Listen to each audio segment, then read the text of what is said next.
ಎಲ್ಲರಿಗೂ ನಮಸ್ತೆ. ಪ್ರತಿಯೊಬ್ಬರ ಮನೆಯಲ್ಲೂ ಕೂಡ ಪೂಜೆ ಕೋಣೆ ಅಥವಾ ದೇವರ ಕೋಣೆ ಅನ್ನೋದು ಇದ್ದೇ ಇರುತ್ತೆ. ಕೆಲವರ ಮನೆಯಲ್ಲಿ ಈ ಪೂಜಾ ಕೋಣೆ ಚಿಕ್ಕದಾಗಿದ್ದರೆ ಇನ್ನು ಕೆಲವರ ಮನೆಯಲ್ಲಿ ದೊಡ್ಡದಾಗಿ ಇರುತ್ತೆ. ಆದರೆ ಅಪ್ಪಿತಪ್ಪಿ ಕೂಡ ಪೂಜೆ ಕೋಣೆಯನ್ನು ದೊಡ್ಡದಾಗಿ ನಿರ್ಮಿಸಬೇಡಿ.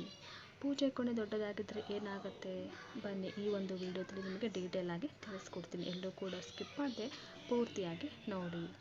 ಮನೆಯಲ್ಲಿ ಪೂಜೆ ಕೋಣೆ ಅಂದರೆ ದೇವರ ಕೋಣೆಯನ್ನು ಮನೆಯ ವಿವಿಧ ಕೋಣೆಗಳಿಗಿಂತ ಹೆಚ್ಚು ಶಾಸ್ತ್ರೋಕ್ತವಾಗಿ ನಿರ್ಮಾಣ ಮಾಡಬೇಕು.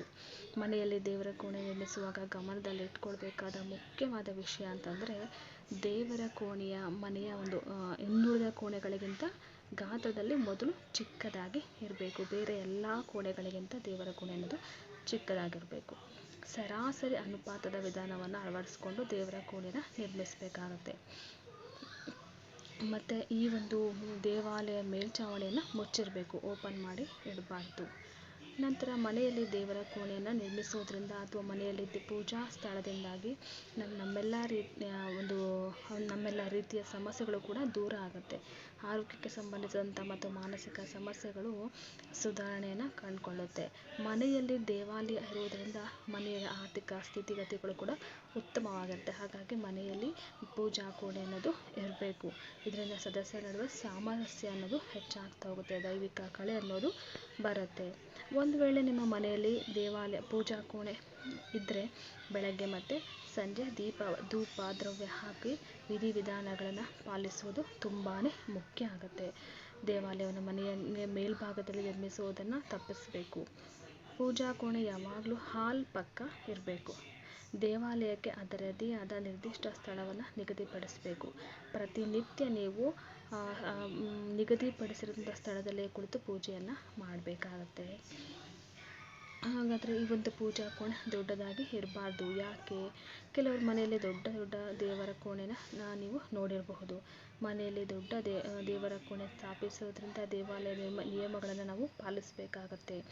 ಮನೆಯ ಒಂದು ಮುಖ್ಯಸ್ಥರ ಒಂದು ಜವಾಬ್ದಾರಿ ಅನ್ನೋದು ಕೂಡ ಹೆಚ್ಚಾಗ್ತಾ ಹೋಗುತ್ತೆ.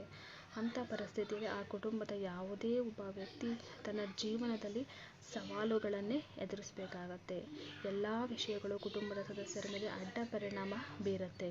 ಕುಟುಂಬದ ಸದಸ್ಯರು ತಮ್ಮ ಜೀವನದ ಪ್ರತಿಯೊಂದು ಹಂತದಲ್ಲೂ ಕೂಡ ಸೋಲನ್ನು ಅನುಭವಿಸ್ತಾರೆ. ಹಾಗಾಗಿ ಆದಷ್ಟು ಚಿಕ್ಕದಾಗಿ ಇರುವಂಥದ್ದು ಒಳ್ಳೆಯದು. ಮನೆಯಲ್ಲಿ ದೊಡ್ಡ ದೇವರ ಕೋಣೆಯನ್ನು ನಿರ್ಮಿಸೋದ್ರಿಂದ ಅದು ದೇವಾಲಯದಲ್ಲಿನ ಗರ್ಭಗುಡಿಯ ಹೆಚ್ಚಿನ ಪ್ರಭಾವವನ್ನು ಹೊಂದಿರುತ್ತೆ. ಅಂಥ ಪರಿಸ್ಥಿತಿಯಲ್ಲಿ ಹೆಚ್ಚಿನ ಸ್ಥಳಗಳಲ್ಲಿ ಶುದ್ಧತೆ, ಈ ಧಾರ್ಮಿಕ ಶಕ್ತಿಯ ಸಂವಹನದಿಂದ ಸಾಮಾಜಿಕ ಕುಟುಂಬ ಕಾರ್ಯಗಳ ಮೇಲೆ ಪರಿಣಾಮ ಅನ್ನೋದು ಬೀರುತ್ತೆ. ಅದರಿಂದ ಮನೆಯಲ್ಲಿ ಯಾವಾಗಲೂ ಚಿಕ್ಕ ಒಂದು ಪೂಜಾ ಕೋಣೆಯನ್ನು ಇಟ್ಕೊಳ್ಳೋದು ಒಳ್ಳೆಯದು. ಚಿಕ್ಕ ಪೂಜಾ ಕೋಣೆ ನಿರ್ಮಾಣವಾಗಿದ್ದಲ್ಲಿ ವಾಸ್ತು ಮತ್ತು ದಿಕ್ಕುಗಳ ಪರಿಣಾಮವು ಹೆಚ್ಚು ಇರಬೇಕಾಗಿಲ್ಲ. ದೊಡ್ಡ ದೇವರ ಕೋಣೆ ನಿರ್ಮಿಸುವ ಸಂದರ್ಭದಲ್ಲಿ ಉತ್ತರ ಮತ್ತು ಪೂರ್ವ ದಿಕ್ಕಿಗೆ ಆದ್ಯತೆ ನೀಡುವಂಥದ್ದು ಬಹುತೇಕ ಕಡ್ಡಾಯ ಅಂತಲೇ ಹೇಳಿದ್ದಾರೆ. ಆದರೆ ಹಾಗಾಗಿ ಮನೆಯಲ್ಲಿ ಪೂರ್ಣ ವಾಸ್ತು ನಿಯಮಗಳನ್ನು ಪಾಲಿಸುವುದು ಕಷ್ಟ. ವಾಸ್ತುಶಾಸ್ತ್ರದ ಪ್ರಕಾರ ಕೂಡ ಮನೆಯಲ್ಲಿ ದೊಡ್ಡ ದೇವರ ಕೋಣೆ ನಿರ್ಮಿಸೋದ್ರಿಂದ ಮನೆಯ ವಾಸ್ತುವಿನ ಮೇಲೆ ಕೂಡ ಪರಿಣಾಮ ಅನ್ನೋದು ಬೀರುತ್ತೆ. ಮತ್ತು ಮನೆಯಲ್ಲಿ ಪೂಜೆ ಕೋಣೆ ಅಥವಾ ಪೂಜಾ ಒಂದು ರೂಮ್ ಅಂತ ಏನಿದೆಯಲ್ಲ, ದೇವ ಮೂಲೆಯಲ್ಲಿ ಮಾಡಬೇಕಾಗತ್ತೆ. ಉತ್ತರ ಮತ್ತು ಪೂರ್ವದ ನಡುವೆ ಬರುವ ಸ್ಥಳವಾಗಿರುತ್ತೆ ಈ ದೇವ ಮೂಲೆ ಅನ್ನೋದು. ಜೊತೆಗೆ ದೇವರ ಕೋಣೆಯ ಬಾಗಿಲು ಅಥವಾ ಮುಖ ಅನ್ನೋದು ದಕ್ಷಿಣ ಅಥವಾ ಪೂರ್ವಕ್ಕೆ ಇರಬೇಕು. ಆಗ ದೇವರ ಆಗಮನ ಮನೆಯ ಒಳಗೆ ಆಗುತ್ತೆ. ಅಲ್ಲದೆ ಈ ಒಂದು ಕೈಗೊಂಡಂಥ ಪೂಜಾ ಕ್ರಮಗಳು ಉತ್ತಮವಾಗಿ ನಿಮಗೆ ನೆರವೇರ್ತಾ ಹೋಗುತ್ತೆ. ದೇವರು ಸಹ ಸಂತೃಪ್ತನಾಗ್ತಾನೆ. ಮನೆಯಲ್ಲಿ ಪೂಜಾ ಕೋಣೆ ನಿರ್ಮಿಸುವಾಗ ಈ ಒಂದು ಕ್ರಮಗಳನ್ನು ತಪ್ಪದೇ ಪಾಲಿಸಿ. ನಿಮ್ಮ ಮನೆ ಎಷ್ಟೇ ದೊಡ್ಡದಾಗಿರಲಿ ಚಿಕ್ಕದಾಗಿರಲಿ, ದೇವರ ಕೋಣೆ ಅಥವಾ ಪೂಜಾ ಕೋಣೆ ಆದಷ್ಟು ಚಿಕ್ಕದಾಗಿ ಚೊಕ್ಕವಾಗಿ ಇಟ್ಕೊಂಡ್ರೆ ತುಂಬಾ ಒಳ್ಳೆಯದು. ನೋಡಿದ್ರಲ್ಲ ಸ್ನೇಹಿತರೆ, ಈ ಮಾಹಿತಿ ನಿಮಗೆ ಇಷ್ಟ ಆಗಿದ್ರೆ, ಉಪಯುಕ್ತ ಅಂತ ಅನಿಸಿದ್ರೆ ನನ್ನ ವಿಡಿಯೋಗೆ ಲೈಕ್ ಮಾಡಿ, ಶೇರ್ ಮಾಡಿ. ಧನ್ಯವಾದಗಳು.